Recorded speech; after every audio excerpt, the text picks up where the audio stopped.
اور میں روزہ بھی رمضان کے روزے رکھ دوں، باقی روزہ رکھنا آپ کی مرضی پر ہے، رکھیں ٹھیک ہے، لیکن وہ لازم نہیں ہے۔ نجات کے لیے لازم جو بیس لائن ہے وہ جو عبادات فرض،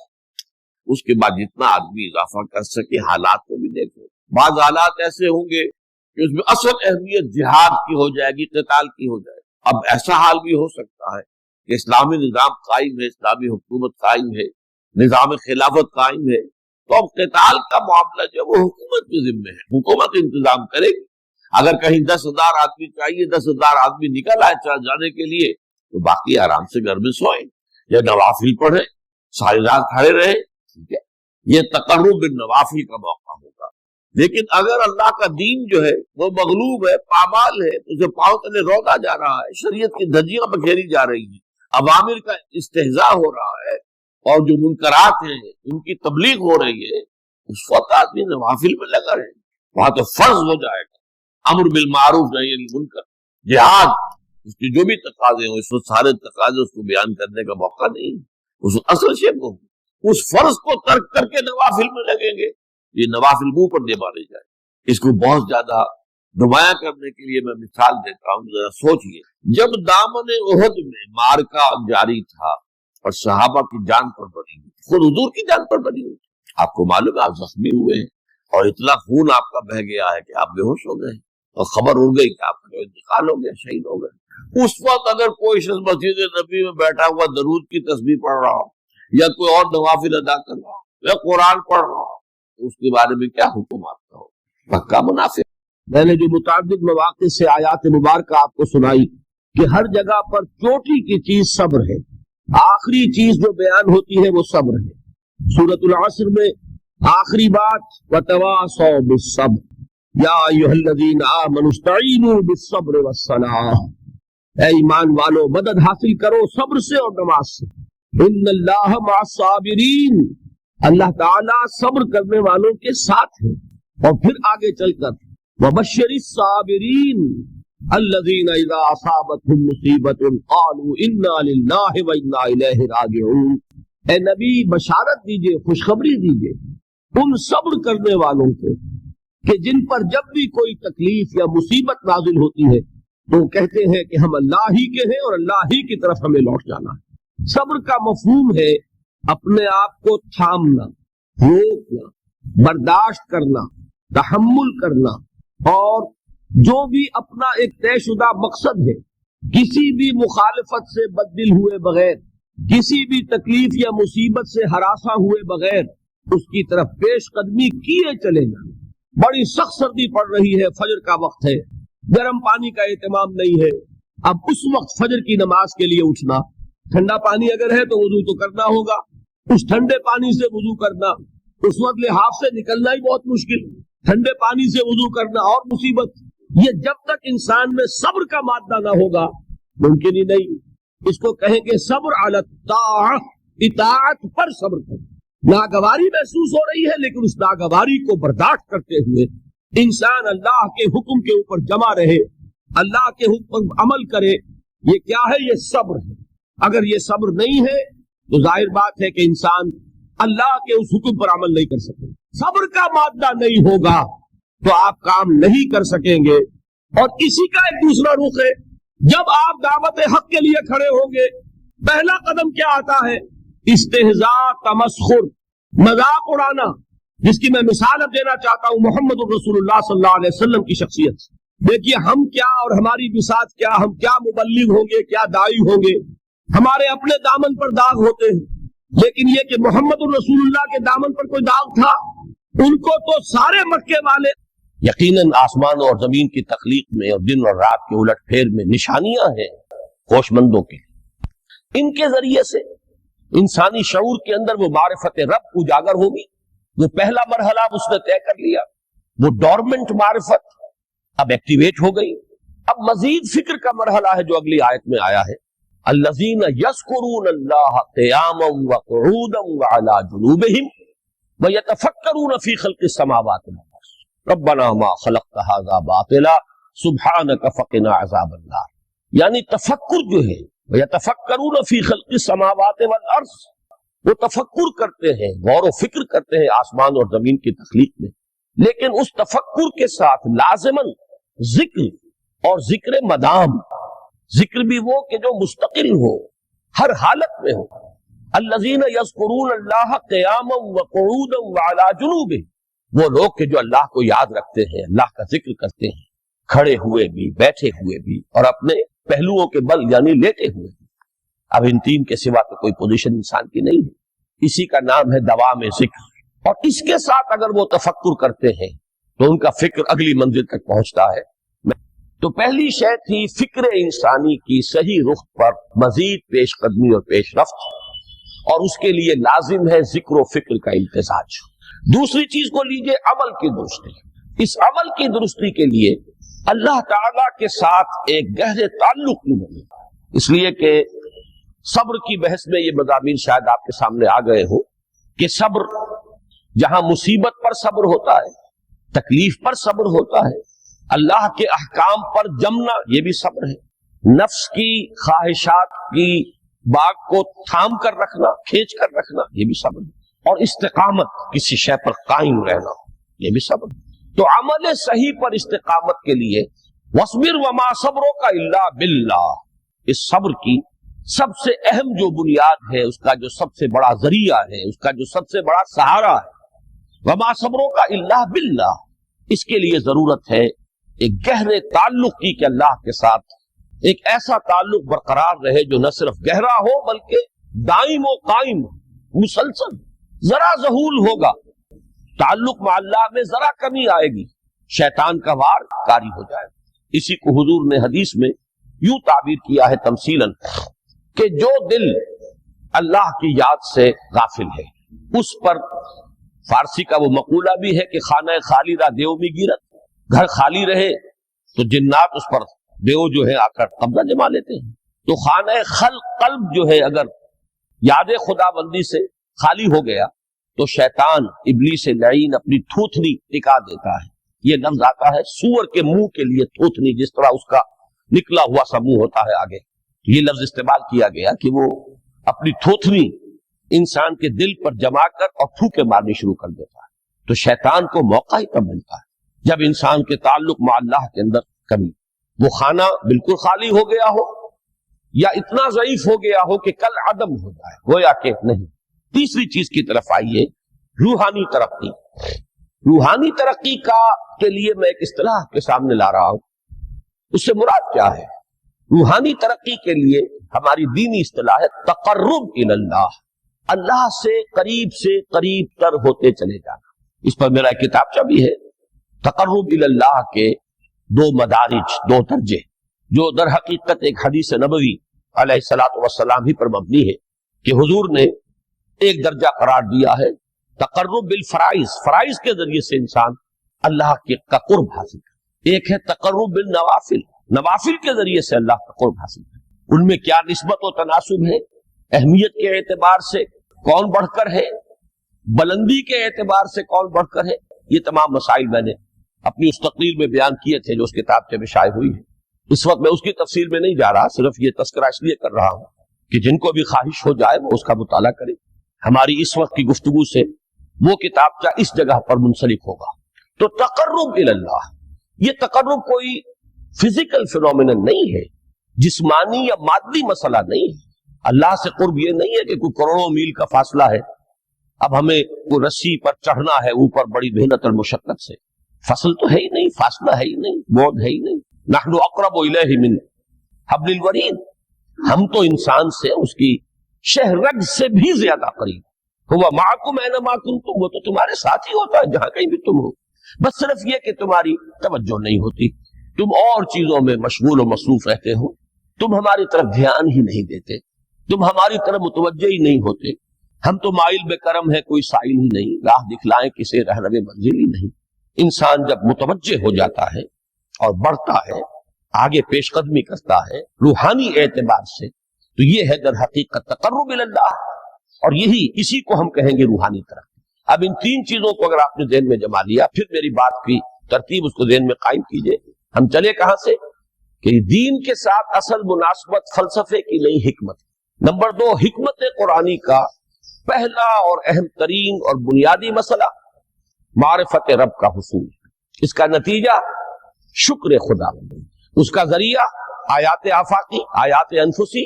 اور سب سے بڑھ کر آیات قرآنیہ ہے جو الذکر ہے، جو تذکرہ ہے، جو ذکر ہے۔ لیکن اس پہلے مرحلے کو اگر کوئی انسان بفضل ہی تعالی، اللہ کے فضل و کرم سے طے کر لے، اب اس کے سامنے تین مسئلے، فکر کی مزید پیش رفت، مزید پیش قدمی صحیح رخ پر، اس کے لیے ذکر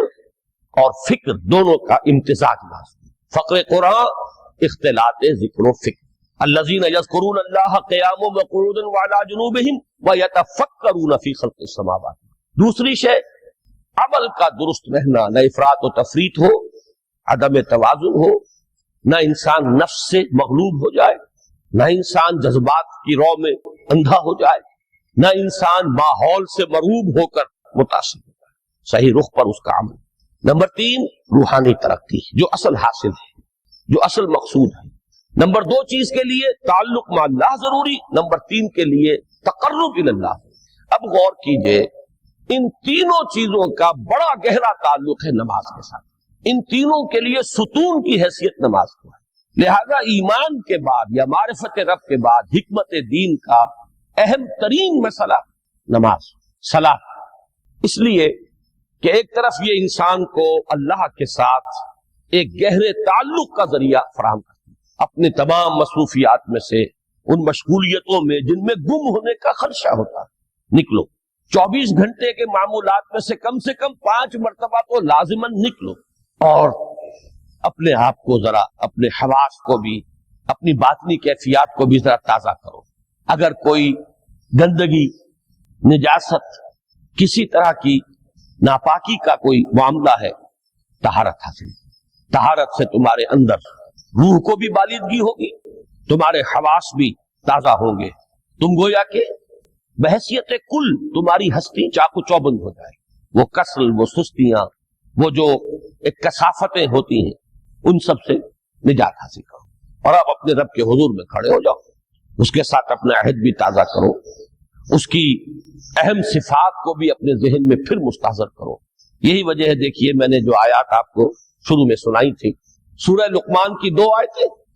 پہلی آیت میں اس کا ترجمہ کر چکا، دوسری آیت وَلَقَدْ وَإِذْ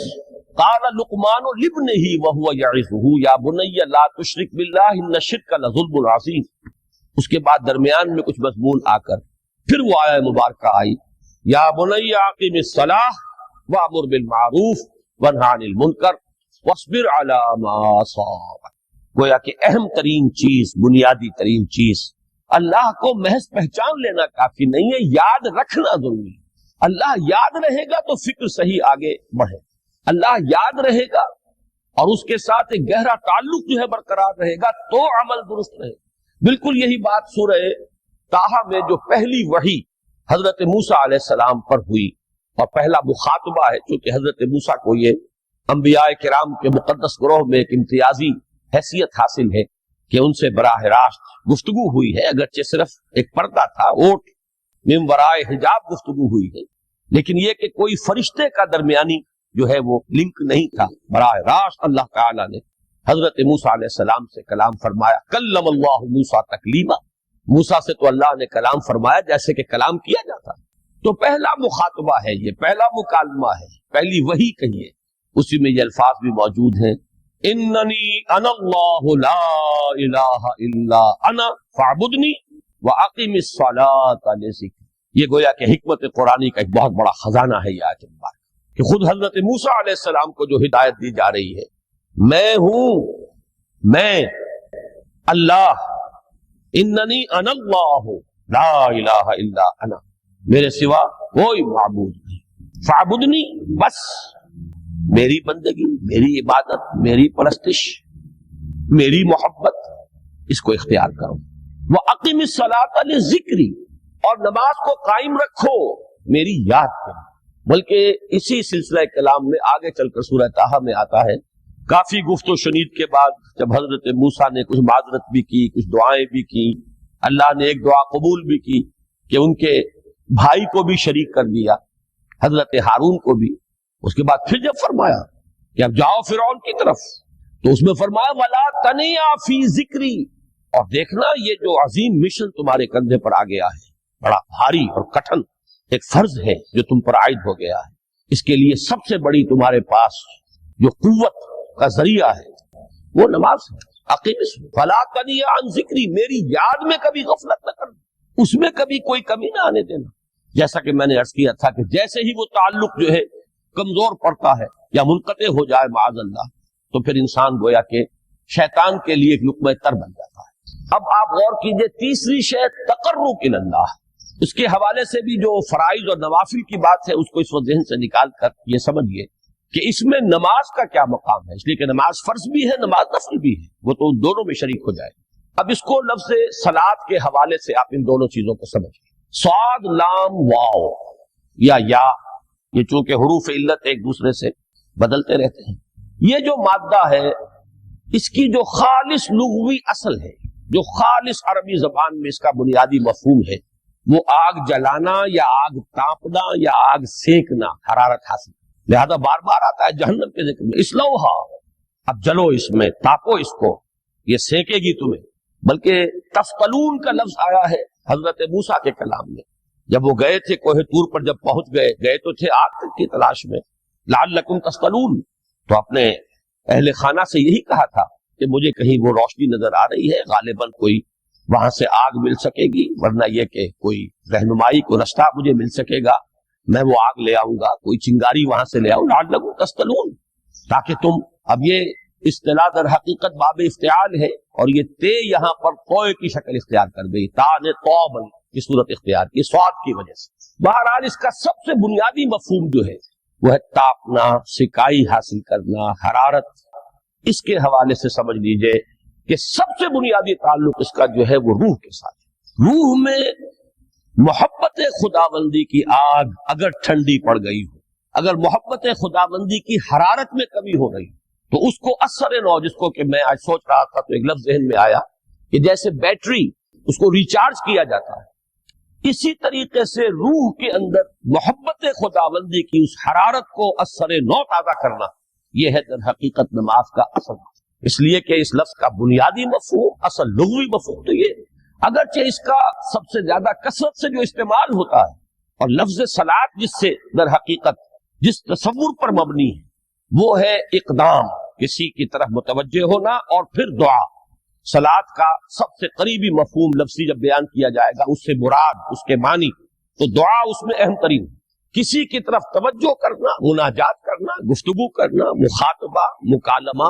دعا، یہ در حقیقت صلاۃ کا سب سے بڑا اصطلاحی مفہوم ہے۔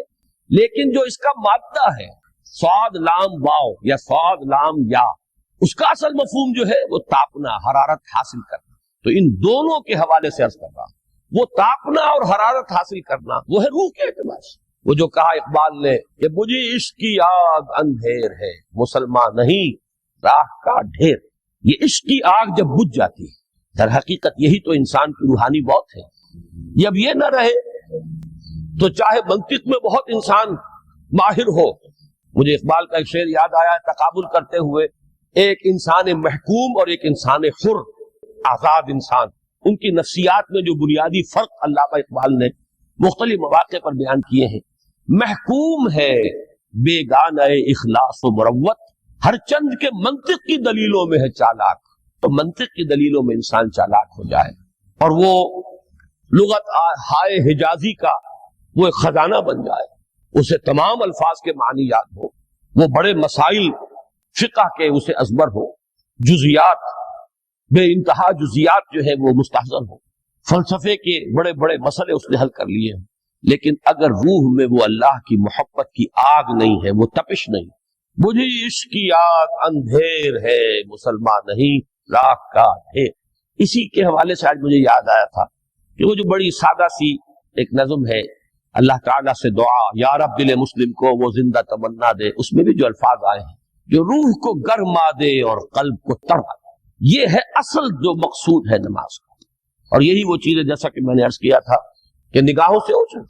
یہ پہلو سامنے ہے ہی نہیں، دوسرا پہلو سامنے ہے اور وہ بھی میرے نزدیک بہت اہم ہے، بہت بنیادی ہے، اس میں کوئی شک نہیں، لیکن یہ ہے بلند ترین منزل کہ تقرب اللہ، اس کے لیے در حقیقت یہ کس لیے درکار ہے؟ روح کے اندر عشق کی حرارت اور گرمی تازہ ہوتا ہے۔ بسا اوقات یہ اندر دب جاتی ہے، جیسے انگارہ ہوتا ہے آگ کا، اس کے اوپر خاک اور راکھ آ جاتی ہے، اندر کچھ ہوتی ہے۔ آگ دبی ہوئی سمجھ، آگ بجھی ہوئی نہ جان، اس دبی ہوئی آگ کو پھر ایک شعلہ بنانا، پھر اس کے اندر ایک حیات تازہ پیدا کرنا، یہ ہے نماز کا اہم ترین اور بلند ترین مقصد۔ لیکن اس کے ساتھ ہی اس نماز میں ذکر ہونا، اس کا یہ ذکر ہے، اور ذکر کی جب میں فہرست بیان کیا کرتا ہوں بہت سے حضرات کے سامنے ہوگا کہ ذکر کا در حقیقت مفہوم استحضار اللہ فی القلب۔ ہمارے ہاں غلطی سے جو ذرائع ذکر ہے انہیں ذکر قرار دے دیا گیا ہے۔ نماز ذکر نہیں ہے، نماز ذکر کا ذریعہ ہے۔ اقیم الصلاۃ لذکری، نماز قائم کرو میرے ذکر کے۔ یہ اللہ اللہ کہنا یا ادعیہ معصورہ جو حضور صلی اللہ علیہ وسلم کی مسنون دعائیں ہیں، انہیں اپنے تمام معمولات دنیاوی کے ساتھ ساتھ ان دعاؤں کو بھی انسان پڑھتا رہے، اللہ سے دعا کرتا رہے، یہ تمام ذرائع ذکر ہیں۔ سبحان اللہ الحمدللہ الحمدللہ، اس کا آپ ورد کیجئے، یہ بھی ذریعہ ذکر ہے۔ حقیقت میں ذکر ہے استحضار اللہ فی القلب، اللہ کو دل میں لے آنا، اللہ کو دل میں حاضر کر لینا، اصل میں تو ترجمہ ہوگا، لیکن حاضر جاننا، یہ کیفیت جو ہے انسان کو حاصل ہوگا۔ اب اس کے حوالے سے ذرا بات سمجھیے کہ ایک تو میں عرض کر چکا ہوں مجسم ذکر تو قرآن ہے، لہذا ذکر کی فہرست جب آپ کریں گے ذرائع ذکر تو ان میں سب سے پہلے قرآن ہے، اس لیے کہ وہ ہماری حکمت کے پہلے مسئلے کو حل کر رہا ہے، بنیادی مسئلہ، اہم ترین مسئلہ۔ دوسرے نمبر پر ذکر جو ہے، اب اس کے لیے کچھ اصطلاحات جو میرے مختلف دروس میں شاید آپ کے سامنے بعد میں آئیں یا پہلی آ چکی ہوں، ان کے حوالے سے میری بات سمجھ۔ ایک ذکر غیابی ہے، تھرڈ پرسن میں، صیغہ غائب میں اللہ کی یاد کرنا، اللہ اکبر اللہ اکبر اللہ اکبر۔ ابھی اللہ اکبر جو ہے یہ جملہ اسمیہ خبریہ ہے، ایک حقیقت کی تکرار آپ کر رہے ہیں، اللہ سب سے بڑا ہے، اللہ سب سے بڑا ہے، سبحان اللہ سبحان اللہ سبحان اللہ۔ یہ در حقیقت ذکر غیابی ہے کہ آپ اس میں مخاطب نہیں ہے اللہ سے، ایک ذکر خطابی کہیں یا ذکر حضوری کہیں، جس میں مکالمہ ہوتا ہے، جس میں گفتگو ہوتی ہے۔ تو نماز در حقیقت ذکر حضوری اور ذکر خطابی کی بلند ترین شکل، اس لیے میں نے عرض کیا تھا کہ نماز کے لفظ یا صلاۃ کے لفظ، یہ اصطلاحی معنی جو اکثر و بیشتر کیے جاتے ہیں وہ ہے دعا، اور دعا میں ہوتا کیا ہے؟ مکالمہ ہے، مخاطب، اے اللہ، اے میرے رب، اے پروردگار۔ پھر یہ کہ اس میں اقدام اور کسی کی طرف متوجہ ہونا، یہی وجہ ہے کہ افتتاح صلاۃ، نماز کو شروع کرنے کے لیے ایک تو وہ الفاظ جو قرآن مجید میں آئے ہیں، انی وجہت وجہی للذی فطر السماوات والارض حنیفا وما انا من المشرکین، یہ ہے توجہ کا ارتکاز، بشرطے کہ یہ صرف الفاظ ہی نہ نکل رہے ہوں، واقعتاً یہ تعبیر ہو اس وقت کی انسان کی نفسیاتی کیفیت کہ شعوری طور پر وہ فیصلہ کرتا ہے کہ اب میں منقطع ہو رہا ہوں، ہر چہار طرف سے اپنی توجہ کو ہٹا کر، ہر مسئلے سے اپنے آپ کو خالی ذہن کر کے، یعنی ظاہری اور باطنی دونوں اعتبار سے میں اپنی توجہ کا ارتکاز کر رہا ہوں اس ذات کی طرف جس نے آسمان اور زمین کو پیدا کیا، اور بالکل یکسو ہو کر رہا ہوں۔ انی وجہت وجہی للذی فطر السماوات والارض حنیفا وما انا من المشرکین۔ اور دوسری وہ جو دعا جس سے ہم افتتاح کرتے ہیں اپنی نماز کا، دیکھیں اس میں خطاب کا کس قدر اہتمام ہے، وہاں سبحان اللہ نہیں ہے، سبحانک اللہم، پاک ہے تو اے رب ہمارے، وبحمدک وتبارک اسمک وتعالی جدک۔ آپ غور کر رہے ہیں، یہ ہے خاطب، براہ راست مخاطب ہونا۔ تو سب سے پہلی بات تو یہ ہوئی کہ ذکر کی ایک شکل ہے ذکر غیابی، دوسری ذکر حضوری، اور ذکر حضوری یا ذکر خطابی کی بلند ترین منزل، بلند ترین اس کا ذریعہ نماز۔ اس کو ایک پہلو سے اور سمجھ لیجئے، سورہ فاتحہ جب پھر ہم پڑھتے ہیں جسے الصلاۃ کہا گیا ہے، جو لب لباب ہے، خلاصہ ہے، اس میں پھر تدریجاً غیاب سے حضور کی طرف پیش قدمی ہوتی ہے۔ الحمدللہ رب العالمین الرحمن الرحیم مالک یوم الدین، یہ ذکر غیابی ہے، اس میں ابھی خطاب نہیں آیا، یہ وہی جملہ اسمیہ ہے، کل تعریف اس اللہ کے لیے ہے جو تمام جہانوں کا پروردگار ہے، مالک ہے، جو رحمان ہے، رحیم ہے، جزا و سزا کے دن کا مختار و مالک ہے۔ اب یہ غیاب سے حضور کی طرف، ایاک نعبد و ایاک نستعین اہدنا الصراط المستقیم، یہ ہے وہ۔ اب پہلے ایک معاہدہ ہے، ایک اقرار ہے، اعتراف ہے، وعدہ ہے، اور پھر دعا ہے، استدعا ہے کہ حضور نے فرمایا، یقول اللہ تعالی، اللہ یہ فرماتا ہے، اسی لیے اس کو حدیث قدسی کہیں گے۔ قسمت الصلاۃ بینی و بین عبدی نصفین، میں نے نماز کو اپنے اور اپنے بندے کے مابین آدھا آدھا تقسیم کر دی۔ اب یہاں تک تو جملہ ہے اللہ کا، یہ ہے حدیث قدسی۔ اب آگے جو ہے نریشن اس کی جو ہے حضور صلی اللہ علیہ وسلم کی جانب سے ہے، یعنی خبر دے رہے ہیں اللہ کی طرف سے ہی۔ ویسے تو تمام احادیث ہی گویا کہ ہم سمجھتے ہیں انسپائرڈ تو اللہ کی طرف سے ہی، لیکن یہ کہ جہاں صراحت ہو کہ اللہ کہتا ہے وہ حدیث قدسی ہے۔ تو یقول اللہ تعالی قسمت الصلاۃ بینی و بین عبدی نصفین، یہاں تک تو حدیث قدسی۔ اب دوسری عام حدیث ہے، اذا قال العبد الحمد للہ رب العالمین یقول اللہ تعالی حمدنی عبدی، جب بندہ کہتا ہے الحمد للہ رب العالمین، پروردگار کہتا ہے میرے بندے نے میری حمد کی۔ جب بندہ کہتا ہے الرحمن الرحیم، پروردگار فرماتا ہے ثنا علی عبدی، میرے بندے نے میری ثنا کی، بڑی تعریف کی۔ جب بندہ کہتا ہے مالک یوم الدین، اللہ فرماتا ہے مجدنی عبدی، میرے بندے نے میری بڑی بزرگی بیان کی ہے، تمجید کی ہے۔ پھر جب بندہ کہتا ہے ایاک نعبد و ایاک نستعین، اللہ فرماتا ہے ھذا ما بینی و بین عبدی ولعبدی ما سأل، یہ ہے میرے اور میرے بندے کے درمیان۔ تو معاہدہ ہے نا، معاہدے میں تو دو فریق جکڑے جاتے ہیں، بند جاتے ہیں، یہ میرے اور میرے بندے کے درمیان ہے، اور میرے بندے نے جو طلب کیا میں نے دیا، اس لیے کہ اس میں طلب بھی تو ہے، ایاک نستعین، تیری مدد چاہتے ہیں، یہ طلب ہے، اسی کی شرح ہے جو اب آخری 3 آیتیں ہیں، پروردگار ہم تیری مدد چاہتے ہیں، پروردگار ہم تیری ہی بندگی کرتے ہیں اور کریں گے۔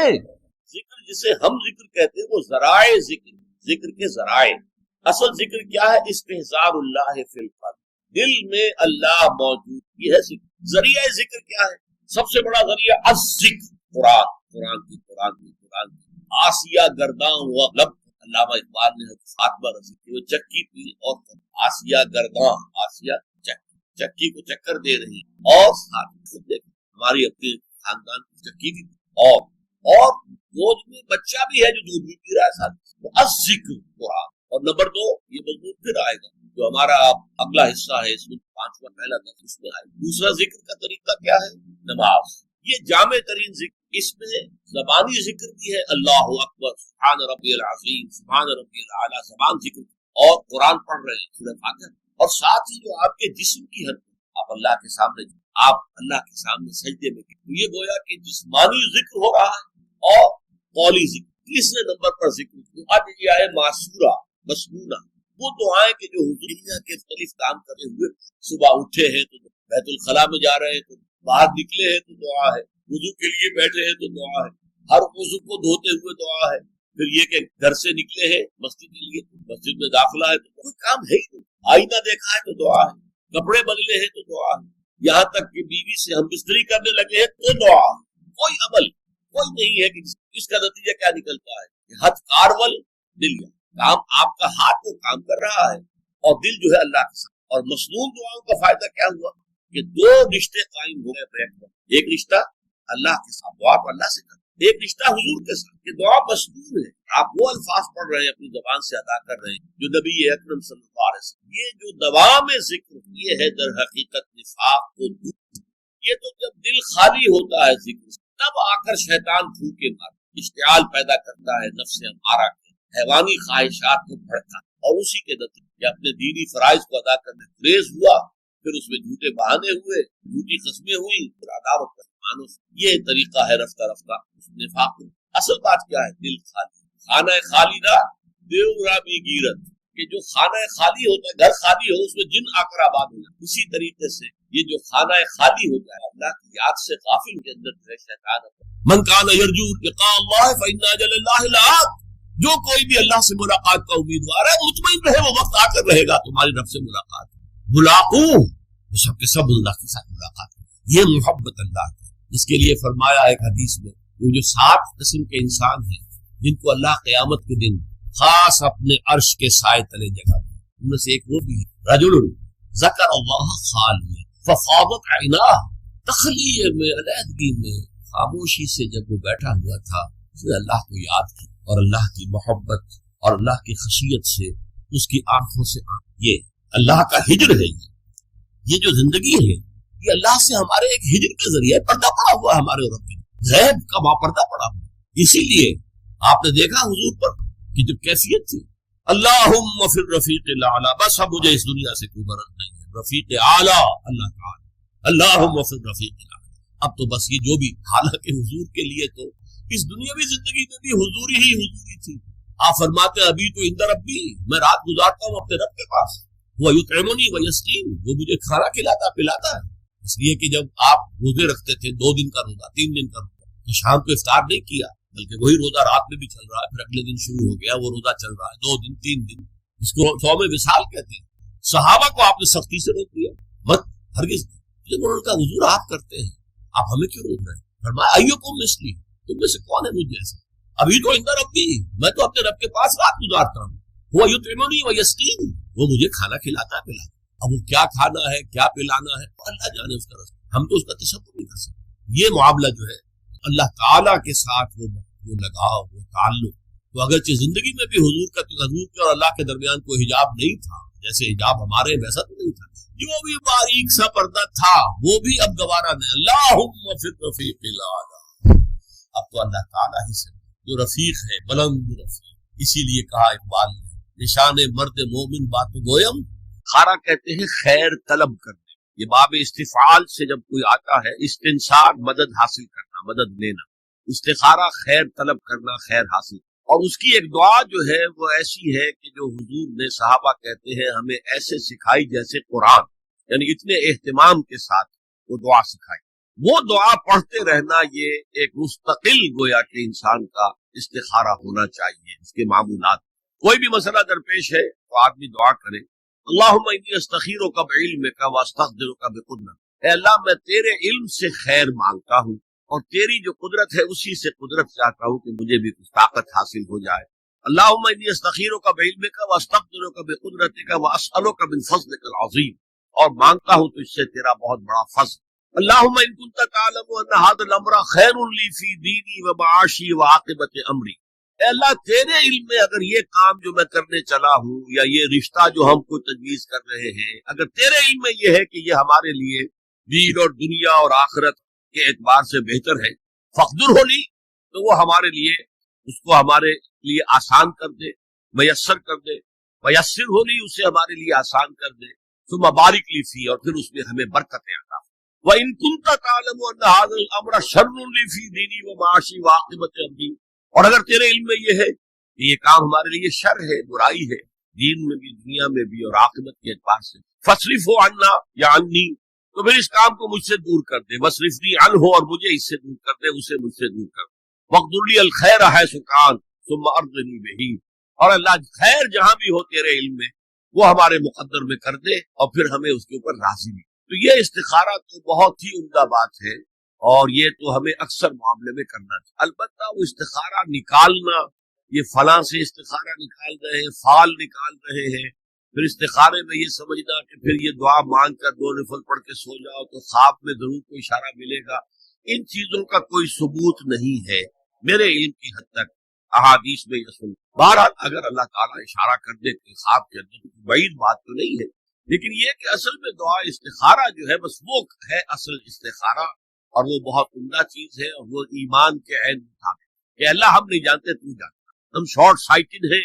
ہمیں یہ چیز اچھی لگ رہی ہے، ہمیں پتہ نہیں شاید اس کے پیچھے کوئی بری چیز چلی آ رہی ہے۔ قرآن نے کہا ہے وَعَسَىٰ أَن تَكْرَهُوا شَيْئًا وَهُوَ خَيْرٌ لَكُمْ وَعَسَىٰ أَن تُحِبُّوا شَيْئًا وَهُوَ شَرٌّ لَكُمْ وَاللَّهُ يَعْلَمُ وَأَنتُمْ لَا تَعْلَمُونَ، ہو سکتا ہے تم کسی چیز کو برا سمجھو حالانکہ اسی میں تمہارا خیر ہو،